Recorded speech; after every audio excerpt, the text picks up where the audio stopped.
నాయకుడు అంటే కేవలం రాజకీయాలే కాదు, రైతుల సమస్యలు కానీ ప్రజల సమస్యలను కానీ తీర్చిన వాడే అసలైన నాయకుడు, సేవకుడుగా ప్రజల మధ్యలో నిత్యం అనుసంధానం అయి ఉండాలంటూ కూడా రైతు సంఘం నాయకులు ఉన్నారు. మనతో పాటు జగిత్యాల అభ్యర్థి బీజేపీకి సంబంధించిన ఆశావాహులు బీజేపీ అభ్యర్థి తిరుపతి రెడ్డి ఉన్నారు. వారిని అడిగి మరిన్ని వివరాలు తెలుసుకుందాం. తిరుపతి రెడ్డి గారు చెప్పండి, అంటే జగిత్యాల నియోజకవర్గం నుండి ప్రధానంగా ఇక్కడ నెలకొన్న సమస్యలు ఏంటి మీ దృష్టిలో? అంటే మీకు ప్రధానంగా ఇక్కడ సమస్యలు ఎలాంటి సమస్యలు ఎక్కువగా మీ దృష్టిలో ఉన్నాయి? గతంలో ఇప్పుడు ఈ బీఆర్ఎస్ ప్రభుత్వం ఏం చేసిందంటే చుట్టుపక్కల గ్రామాల ఒకటి మాస్టర్ ప్లాన్ అని పెట్టి చుట్టుపక్కల గ్రామాల రైతుల భూములన్నీ గుంజుకుందామని చూసారు. అప్పుడు మేము పెద్ద ఎత్తున రైతుల పక్షాన రైతులందరినీ ఏకం చేసుకుంటా రైతులను చైతన్యపరిచి మొత్తం పెద్ద ఎత్తున ఉద్యమించి అది వెనక్కి తీసుకోవాలని అప్పుడు మేమంతా కలిసికట్టుగా అంటే పార్టీలకు అతీతంగా పార్టీలను అన్నింటినీ ఏకం చేసి ఆ ఉద్యమం చేసినాం. ఆ ఉద్యమానికి ఇక్కడ ఉన్న రాష్ట్ర ప్రభుత్వం దిగొచ్చి మేము వెనకకి తీసుకుంటామని ఒక హామీ అయితే ఇచ్చారు. అలాగే జిల్లా కేంద్రం అయినా కూడా జిల్లాల అరకొర అంటే ఈ కొత్తగా ఏర్పడ్డ జిల్లాల అన్నీ ఇవి చేసినాం అంటారు. కానీ ఎక్కడ కూడా ఇప్పుడు ఒక యావర్ రోడ్ ఉంది, ఇక్కడ నుంచి అక్కడ దాకా యావర్ రోడ్ విస్తరణ లేదు. ఎక్కడ చూసినా ఈ సరైన డ్రైనేజ్ వ్యవస్థ లేదు. పోనీ ఇప్పుడు ఏడ రోడ్డు చూసినా గతంలో వేసిన రోడ్డే తప్ప ఈ బీఆర్ఎస్ ప్రభుత్వం వచ్చినాక అంతకుముందు ఉన్న టీఆర్ఎస్ అయినా ఇప్పుడున్న బీఆర్ఎస్ అయినా ఏది కూడా ఒక్క రోడ్డు కూడా వేసింది దాఖలు లేదు. ఎక్కడ రోడ్లన్నీ గుంతలమయమై ఉన్నాయి. ఏడ చూసినా వాళ్ళు ఇక్కడ ఉన్న పాలకవర్గం మున్సిపాలిటీ కూడా వాళ్ళు ఇక్కడ ఏది చేసినట్టయితే కనిపిస్తలేదు. ఎక్కడిది చెత్త అక్కడనే పడి ఉంది, క్లీన్గా లేదు. ఈ జిల్లా విస్తీర్ణం అవుతుంది కానీ జనాభా పరంగా కూడా పెరిగినా కూడా ఇక్కడ ఏం సన్మతులు లేవు. వీళ్ళు నిత్యం ప్రజలంతా అస్తవ్యస్తంగా అంటే వీళ్ళ సమస్యలతో కొట్టుమిట్లాడుతుర్రు. అంటే ప్రధానంగా ఇటు పక్క జగిత్యాల నియోజకవర్గం అంటేనే జగిత్యాల రూరల్ మండలం, జగిత్యాల అర్బన్ మండలం, ఇటు రాయికల్ అర్బన్, ఇటు బీర్పూర్, సారంగపూర్ ఈ మండలాలలో ప్రధానంగా ఇటు రాయికల్ అంటే ఇక్కడ మనకు మామిడి మార్కెట్ అని ప్రధాన మార్కెట్. మామిడి పంట అనేది ఇక్కడ అత్యధికంగా పండుతుంది. అది రాయికల్ మండలం అయితే మన జిల్లాలలో అత్యధికంగా రాయికల్ విస్తీర్ణంలో కూడా ఎక్కువ ఉంది. కానీ గవర్నమెంట్ గత ప్రభుత్వం అంటే గతంలో టీఆర్ఎస్ వాళ్ళ ముఖ్యమంత్రి గారైనా ముఖ్యమంత్రి కూతురు గారు ఇక్కడికి వచ్చి ఒక జగిత్యాల బ్రాండ్ అనేది మ్యాంగో మార్కెట్ అని చేద్దామని అన్నారు. కేవలం ఇక్కడ ఉన్న ముస్లింలకు అంటే ఇక్కడ ఉన్న మైనార్టీ వర్గాలకు వాళ్ళకు ఏదో ఉపాధి కల్పిస్తున్నామని చెప్పి ఒకటి మార్కెట్ పెట్టారు. ఇప్పుడు మైనార్టీ వాళ్ళు ఇక్కడ ఉన్న రైతులను దోచుకుంటారు. వాళ్ళు మామిడి మార్కెట్ని మొత్తం వాళ్ళ గుప్పెట్లకు తీసుకొచ్చుకొని ఏ ఒక్క రైతు కూడా లాభపడతలేడు. వచ్చిన మామిడిని వీళ్ళు ఎక్స్పోర్ట్ చేసుకుంటే వాళ్ళు లాభపడుతారు తప్ప రైతులకు లాభం అయితే లేదు. ప్రధానంగా ఇక్కడ దళారీ వ్యవస్థ ఉంటుంది. మీరు అన్నట్టు మామిడి పంట సాగులో దళారీ వ్యవస్థ అధిక లాభాలు గడిస్తారు. కానీ ప్రత్యక్షంగా చూస్తే రైతు మాత్రం లాభాల మాత్రం ఎక్కడ కూడా ఆర్జించినట్టు కూడా లేదు. అంటే ప్రధాన సమస్య మీరు అంటున్నట్టుగా దళారీ వ్యవస్థ.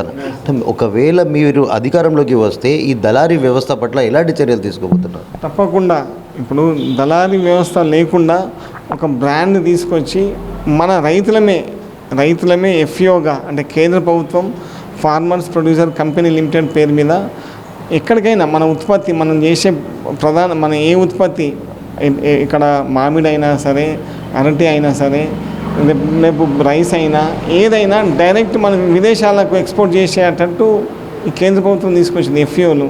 ఆ ఎఫ్ఈఓలను బలోపేతం చేసుకుంటా రైతు నుంచి వినియోగదారునికి అలాగే అట్లా కొద్ది గొప్ప ఇప్పుడు మనం అంటే ఇప్పుడు మనమంతా కెమికల్గా వాడుతున్నారు. ఆ కెమికల్గా వాడకుండా సేంద్రియంగా తయారు చేసి దాన్ని బయట కంట్రీస్కి ఎక్స్పోర్ట్ చేసుకుంటా మంచి గుర్తింపు జగిత్యాలంటేనే మామిడి జగిత్యాల బ్రాండ్ పేరు మీద విదేశాలకు ఎక్స్పోర్ట్ చేయడమైనా ఇక్కడ మన దేశంలో కూడా ఎక్కడికైనా పోయినా కూడా ఆ రకంగా తీసుకురావడానికి రైతు నుంచి నేరుగా వినియోగదారుకి పంపించేటట్టు ఈ దళారీ వ్యవస్థ తీపించేటట్టు ఈ సంఘాలను సంఘటితం చేసి ఆ సంఘాలన్నింటినీ ఒకదాని మీద తీసుకొచ్చి ఈ దళారీ వ్యవస్థ లేకుండా చేస్తామని మీ ద్వారా చెప్తున్నాను. మరొక సమస్య ప్రధానంగా ఇక్కడ రైతు సంఘం నాయకుడిగా కూడా మీరు రైతు సంఘాలతో అనుబంధంగా నిత్యం రైతులతో అందుబాటులో ఉంటారు కాబట్టి మీకు ప్రధానంగా ఇక్కడ రైతులు విన్నవించే సమస్యలు ఏమిటి? అంటే ఇటీవల అకాల వర్షాలకు ఎండాకాలంలో కురిసిన అకాల వర్షాలకు ఈ జగిత్యాల జిల్లాలో పెద్ద ఎత్తున కూడా పంట నష్టపోయారు. ముఖ్యమంత్రి కేసీఆర్ ప్రకటించిన ఈ పంట నష్టానికి సంబంధించి రైతులు ఎలాంటి లబ్ధి పొందారా, లేకపోతే ఆ మాట ఏదైతే వాగ్దానం ఉందో ఎక్కడ వేసిన గొంగలి అక్కడిగానే ఉందో అటు రైతులు తమ అంటే మీ దృష్టికి ఎలాంటి సమస్యలు తీసుకొస్తారు? గతంలో కురిసిన అంటే ఎప్పుడైతే వడ్లు మనం కోతకు వచ్చే టైంలో కురిసిన అకాల వర్షాలతోటి ఇటు మామిడికాయ రాలిపోయింది, అట్లాగే వరి ధాన్యం మొత్తం ఎక్కడ పొలాలు అడ్డం పడి మొత్తం నష్టపోతే అప్పుడున్న మన ఇక్కడ ఉన్న కేసీఆర్ గారు కొద్దిగా తిరిగిండ్రు, అక్కడిక్కడ తిరిగి మనం ఎకరాన 10,000 ఇస్తామని అన్నారు. ఇప్పటికీ ₹1 ఇవ్వలే. అట్లాగే కేంద్ర ప్రభుత్వం తీసుకొచ్చిన ఫసల్ బీమా యోజన, ఆ ఫసల్ బీమా యోజన అనేది ఇప్పటికీ ఇంప్లిమెంట్ చేయలే.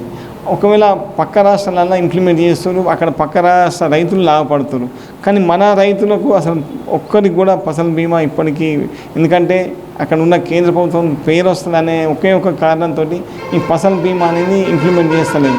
ఆ ఇంప్లిమెంట్ చేసి ఉంటే ఇలా రైతులు లాభపడేటోళ్ళు. పోనీ మరి ఆయన ఏదైనా ఇన్సూరెన్స్ కట్టిస్తున్నారంటే ఏం లేదు, వాళ్ళు కేవలం ఓటు బ్యాంక్ రాజకీయం, ఈ రైతు బంధు అని రైతు బీమా అని ఇవన్నీ ఓటు బ్యాంక్ కొరకు, కేవలం వాళ్ళ ఓటు కొరకే తప్ప వీళ్ళు రైతులకు చేసింది ఏమీ లేదు. ఇప్పుడు కేంద్ర ప్రభుత్వం మద్దతు ధర ప్రకటిస్తుంది, ప్రతి సంవత్సరం మద్దతు ధర ప్రకటిస్తుంది. మద్దతు ధర ప్రకటిస్తే వీళ్ళు బోనస్ ఇవ్వాలా, బోనస్ ఇవ్వక లేదు బోనస్ కాదు మేము రైతు బంధు ఇస్తున్నాం, ఎకరాన 10,000 సంవత్సరం 10,000 ఇస్తున్నాం, పంటకు 5,000 ఇస్తున్నాం అని చెప్తున్నారు. పంటకు 5,000 కన్నా ఎక్కువ మనకు బోనస్ ఇస్తే చిన్న కమతాల రైతులు, కౌలు రైతులు, చిన్న రైతులకు లాభం అవుతుంది. ఎందుకంటే రైతులు పంట పండిస్తారు, దానికి గిట్టుబాటు ధర కావాలా. పోనీ ఆ గిట్టుబాటు ధర కాదు కదా. ఇప్పుడు పోయినసారి వడ్ల కొనుగోలు కేంద్రాలలో మీరు చూసి ఉంటారు ఎంత దోచుకున్నారో. ఒక క్వింటాల్ మీద 8 నుంచి 10 కిలోలు కట్ చేసారు, ఒక సంచికి 4-5 కిలోలు. ఎంత దారుణంగా చూడండి. వాళ్ళు చెప్పుడు వేరే ఉంది, చేసుడు వేరే ఉంది. అంటే పంట కూడా ఇప్పుడు గతంలో కంటే పోయిన వర్షాకాలం అయినా పోయిన ఏసంగి అయినా పంట దిగుబడి తగ్గింది. అంటే వాతావరణ కారణాల వల్ల పంటను దిగుబడులే తగ్గుతున్నాయి. దిగుబడి తగ్గినాక మళ్ళీ వచ్చిన పంట గతంలో 25-30 క్వింటాలు వస్తుండే ఒక ఎకరాన, ఇప్పుడు 15-20 క్వింటాలే వచ్చింది. ఆ 15-20 క్వింటాలలో క్వింటాల్ మళ్ళీ వాళ్ళు ఒక 4-5 కిలోలు కట్ చేస్తారు కదా, పూర్తిగా రైతు నష్టపోయిండు. ప్రధానంగా చివరిగా చెప్పండి, అంటే ఇక్కడ ఉన్న అభ్యర్థులు ప్రత్యక్ష పరోక్షంగా కూడా అభ్యర్థులు బలమైన అభ్యర్థులుగా ఉన్నారు. కాంగ్రెస్ పార్టీ నుంచి చూస్తే మాజీ మంత్రి ఉన్నారు, అధికార పార్టీ నుంచి చూస్తే గతంలో ఎమ్మెల్యే చేసిన అభ్యర్థి మళ్ళీ టికెట్ కేటాయించారు. అంటే మీరు ఒకవేళ టికెట్ వస్తే వారిని ఎలా ఎదుర్కోబోతున్నారు? ఒకవేళ భారతీయ జనతా పార్టీ మాకు అవకాశం ఇస్తే ఇప్పుడున్న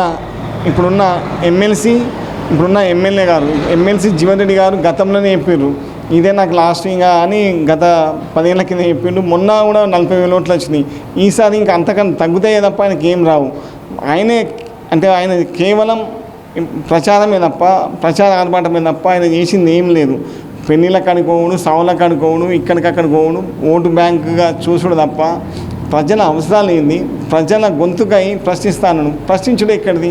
ఆయన ఓటు బ్యాంక్, రేపు నేను మళ్ళీ ఎట్లా గెలాలి, నేను రేపు ఎట్లా చేయాలని తప్ప ఆయన సమస్యల మీద పోరాటం చేసుడు లేదు. సమస్యల మీద పోరాటం చేసేటోళ్ళు గుంజుడు తప్ప ప్రధాన ప్రతిపక్షంగా విఫలమైన ఆయన ఏడ కూడా విపక్షంగా ఉండైతే గొంతు ఏడ విప్పింది లేదు.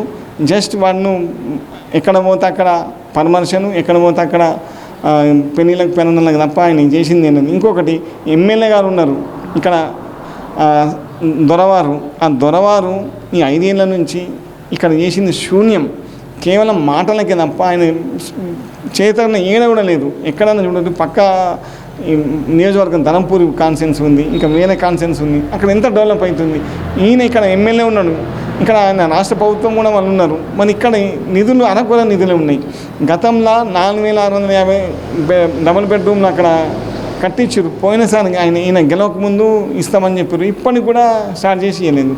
మన డబుల్ బెడ్రూమ్ని ఇవ్వకపోగా ఈడ కూడా ఈ చాలని ఇప్పుడు ఎక్కడ ఏ ఊర్లకైనా కూడా 1-2 బెడ్రూమ్లు అట్లా ఇచ్చి అవి ఇవ్వలే, ఇంకా అవి చేసి పెట్టారు తప్ప వీటి మీద సరైన దృష్టి సాధించి సరైన అరువులకు ఇస్తే బాగుంటుండే. మళ్ళా ఇప్పుడు దళిత బంధు, ఈ బీసీ బంధు అనుకుంటా, ఇవన్నీ ఏమి ఇచ్చిన సంక్షేమ పథకాలు వాళ్ళ కార్యకర్తలకు, వాళ్ళ నాయకులకు, వాళ్ళ సర్పంచ్లకు, వాళ్ళకి ఎంపీటీసీలకు, వాళ్ళ వార్డు మెంబర్లకు, కౌన్సిలర్లకు, వాళ్ళకే తప్ప వీళ్ళు ఏం లేదు.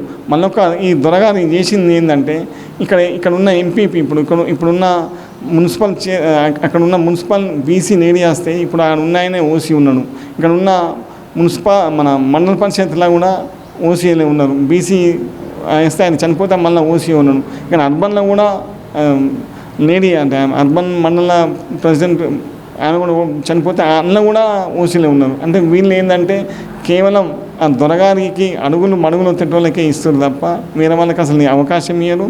ఇక్కడ అంటే కింది స్థాయికి వచ్చిన వాళ్ళకి అవకాశం అనేది ఇటు దొరగారు, అటు ఆయన కూర వృద్ధుడు, ఆయన ఇంకా గెంటుకుంటా ఇట్లా పాక్కుంటూ పోయేదాకా కూడా రాజకీయం చేసేటట్టున్నాడు తప్ప ఎవరికి కూడా న్యాయం చేసినట్టయితే కనిపిస్తుంది. చివరిగా చెప్పండి, అంటే మీ పార్టీ నుంచి కూడా టికెట్ ఆశిస్తున్న వ్యక్తుల లిస్టు కూడా పెద్దగా ఉంది. అందులో ప్రధానంగా మీకు టికెట్ రావడానికి అంటే మీరు ఎలాంటి కార్యక్రమాలతో ముందుకెళ్ళబోతున్నారు? టికెట్ వస్తే మీరు ఎలాంటి కార్యక్రమాలు చేపట్టబోతున్నారు? ప్రధానంగా ఈ 5-6 అభ్యర్థులు అయితే పేరు వినబడుతుంది కదా, మీకు అనుకూలంగా కలిసి వచ్చే అంశాలు ఏమిటి? మాకు ప్రధానంగా ఎందుకంటే రైతుల సమస్యలు, రైతు నాయకునిగా మేము గతంలో అయినా ఇప్పుడైనా ఎప్పటికైనా రైతు సమస్యల మీద మాకు పట్టు ఉంది. ఇక్కడ ఉన్న మెయిన్ ప్రధానంగా వ్యవసాయ ఆధారిత నియోజకవర్గం, వ్యవసాయమే ఇక్కడ జీవనాధారం. రైతుల కష్టాలు తెలిసిన వ్యక్తిగా, రైతులకు కష్ట సుఖాలను తెలిసిననిగా నా వంతుగా నాకు అవకాశం వస్తే తప్పకుండా రైతుల పక్షాన, రైతుల కొరకు, రైతుల శ్రేయస్సు కొరకు పాటుపడతా. అలాగే తప్పకుండా అంటే నాకు అవకాశం వస్తుందని నేను భావిస్తున్నాను. Thank you. రైతే రాజు అని కేవలం ఆ సామెతలకు మట్టుకు మాత్రమే రాష్ట్ర ప్రభుత్వం మాత్రం రైతులను ఏనాడు కూడా పట్టించుకున్న పాపాన పోలేదు. రైతులకు ఈ జిల్లాలో తీవ్రంగా అన్యాయం చేస్తున్నారని చెప్పేసి కూడా తిరుపతి రెడ్డి మనతో చెప్తున్న పరిస్థితి తనకు ఒకవేళ అవకాశం ఇస్తే మాత్రం జగిత్యాల జిల్లా రూపురేఖల్ని కూడా మార్చేస్తానంటూ కూడా ఆశాభావం వ్యక్తం చేస్తున్నారు. కెమెరా పర్సన్ అరుణ్తో శ్రీకాంత్, అమ్మా న్యూస్, జగిత్యాల జిల్లా నుండి.